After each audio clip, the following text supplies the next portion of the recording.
this is Hal, the voice of the Open-Ended Poker Show, and I am thrilled to be sitting with our dear friend, been a guest on our show several times already, the Duke of Fremont Street. Duke, I am thrilled. Thank you for inviting me to your wonderful home. This is amazing. I feel like I'm in a castle. But thank you so much, Duke. My pleasure, sir. It's been a long time. It has been a long time. This COVID thing has been challenging, but I'm thrilled to sit down with you. It's my pleasure. And, you know, having Duke on our show many times, I know all our listeners and followers have seen him many times.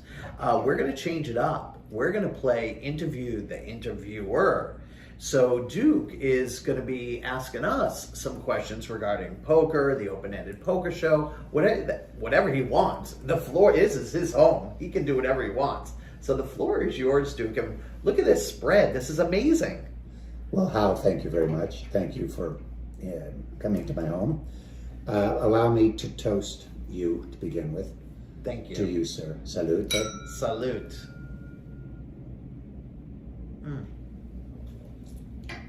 Extraordinary. Amazing. So, Hal, you, as everyone that knows you, are an extraordinary poker player. And what do you attribute your success to? I mean, there's 1,000 players and only a few make that category. What sets you off from the pack? You know, Duke, it's called learning from the pain. a lot of hard knocks. A lot of hard knocks. I definitely put my time in, and you know, over the last several years, it's finally been profitable. You know, those that are starting out, it's you study, you read, you watch TV, you watch pros like you, because I've sat at your table, and that's how you learn. You know, I would say I'm a better cash game player. That's my focus versus tournament play. I do okay in tournaments, but cash game is, I would say, is more my specialty. But it's studying and learning, and the game evolves every single year. So you have to really stay up on the game, because the cash game of this year is definitely different than the cash game of last year. Well, let me ask you, Hal. Obviously, it's a game of skill and a game of chance. Lady Luck is our mistress, as you know. Yes, it is. She tends to sleep with everyone. She does. It is what it is. But Hal, if you had to evaluate a game of poker, how much skill do you think is involved with a player, and how much luck is it attributed to the win? Do you believe it's more skill, or do you believe it's more luck, or what combination, what percentage? That's a great question, dude, because that's a question that has been around this game forever, you know. And, you know, certainly I'm not the Phil Hellmuth or Daniel Negreanu's of the world, right? But, you know, when people say the game is all luck, you look at those real infamous players and you say, wait a minute, are they the luckiest players to be at the final table consistently? Gotcha. You know, so there's some luck involved. Right. But for these guys that consistently, year after year after year after year are in the top echelon of our game, certainly they're not the luckiest individuals in the world. They've mastered their game. Right. So no different than our sports heroes, you know, golf, baseball, basketball, whatever, you know, everyone focuses on their skills, and of course there's some luck involved on that basketball and might hit the rim and then go in or whatever, but there's ultimately skill in getting that ball in that hoop, and there's skill involved in poker, in reading people and studying the game, studying the table. And you know, I know that you're very skilled at that as well. Don't let him kid you, folks. You know, I've spent some time with him at the infamous Golden Nugget, and he understands every play. You talk about that. You understand the players. You study the people at the game. You know, you tend to talk to people more versus me. I don't talk to anyone when I'm playing. Typically. So you have a way of getting information out from people that way. Well, that's a good point, Hal. So, do you believe your skill alone can get you through most hands, or how dependent are you on your mistress, Lady Luck? I try not to depend on her. Okay. You know, That's so a good answer. Good you answer. know, I think the key for people starting out, especially in the cash game, is table selection. So last night was a prime example. When I initially sat down at a table, I took a quick look. I didn't like the table, so I asked for a table change, and I happened to see another table that looked a little different, a different mixture of people.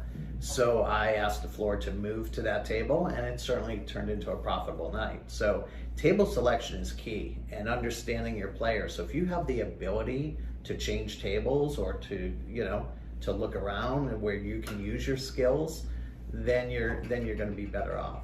You know, What is your favorite limit of playing? Do you like limit poker? Do you like no limit poker? What do you like? What's your preference? I primarily play only no limit. Okay, Yeah. and what blind structure? Anything from 1-3, 2-5, you know, around that. But you and I play in that that game that plays like a 10-20.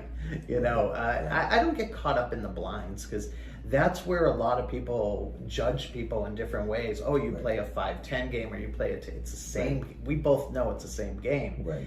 And Where do you feel most comfortable? I feel comfortable. Pick a limit right now. 2-5.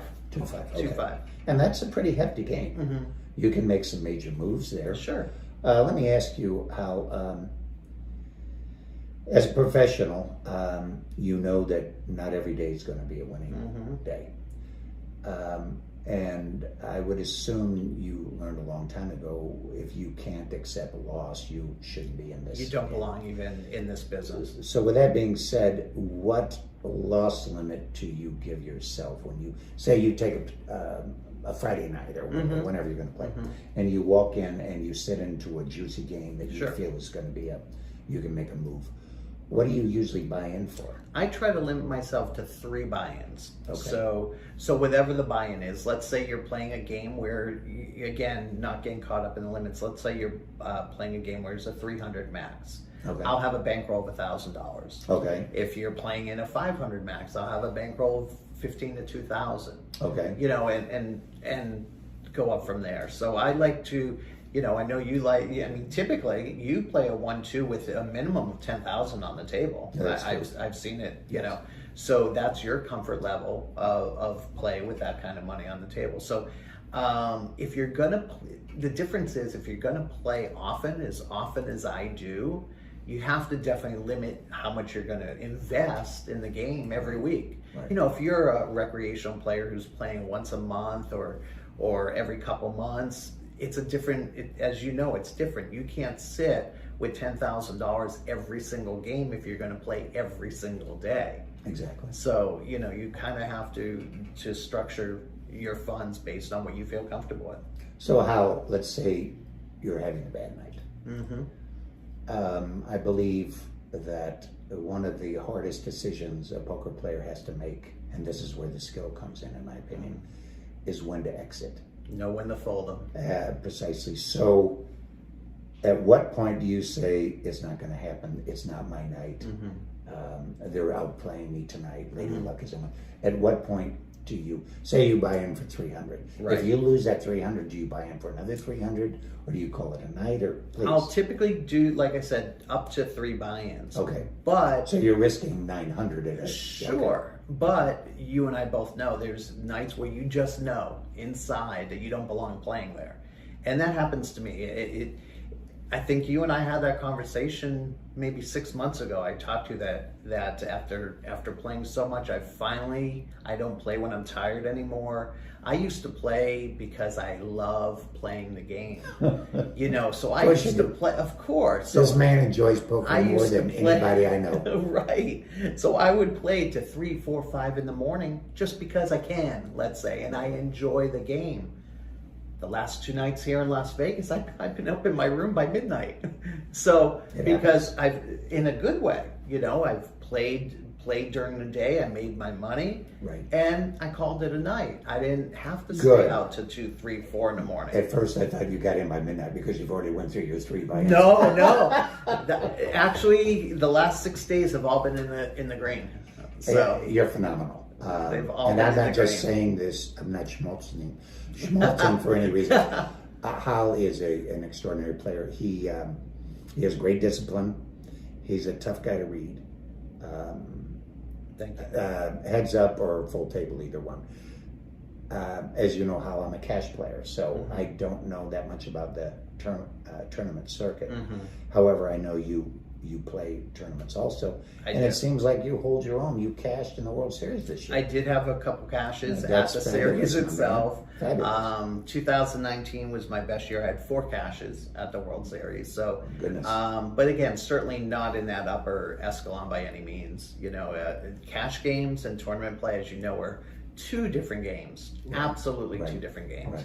So it's very difficult to. I actually did it this morning. I played a tournament this morning, then went into a cash game. So, you know, he's borderline degenerate. Borderline degen, yes. And I'd say that flippantly. In a positive way. No, he is a very, very serious player and a gracious gentleman, as you can see at all times, either winning or losing. And I think that's very important in the game, the civility factor. It is. You never lost your civility. And I think it's wonderful. No. And I think when we first start, we tend to do that. You know, we get very emotional. I have a bad night, I sleep it off, and tomorrow's a new day. You know. Well, this is how I see Hal. If Hal had a losing session, you'd never know it, because he's going to hold his positive energy. You're one of the most positive people I've ever seen. Thank you. Hal, let me ask you, where do you feel poker is going? What's the future of poker in the United States of America? That is a great question, Duke. And I think poker, based on what I see out there, poker's coming back.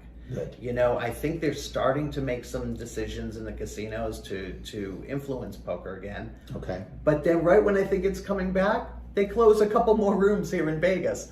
So I think it all comes down to they got to get online. I know you're not an online player, and I wasn't much of an online player either. Right. But I really think for the game itself, to get people more involved, I think we really need to legalize online poker again. And I don't want to get into the politics of it, but I really think we do. And I think we need to still push women in poker.